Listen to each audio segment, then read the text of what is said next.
Listen to your battery-powered radio for instructions and information concerning community. Are we on the brink of another energy price shock?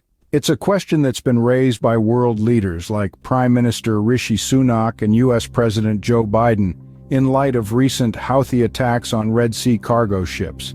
These attacks aren't just a matter of international security, they pose a real threat to global economies.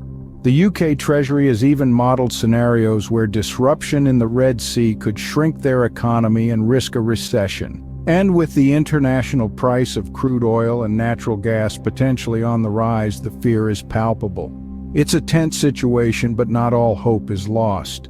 Saudi Arabia has, however, helped stabilize global energy markets with price cuts. But there is hope. The US and UK are making moves to restore safe passage.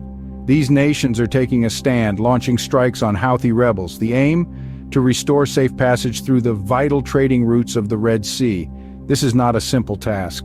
It's a delicate situation that, if mishandled, could escalate to a wider Middle East conflict. Additionally, we must consider the potential disruption to cargo traffic, which could spread all the way to the Strait of Hormuz. But with Iran's recent seizure of a US-linked oil tanker in the Gulf of Oman, the risk of an energy shock is on the rise. Europe's dependency on gas supplies from Qatar adds another layer of complexity.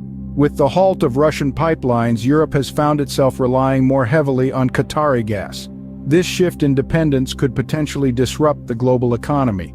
If a serious escalation occurs, we may see a deep entrenchment of inflation, creating a ripple effect throughout the world.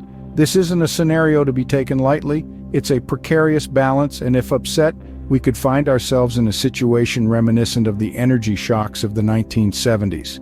This action is not without risks, as it could lead to prolonged inflation similar to the energy shocks of the 1970s. Having a disaster kit ready for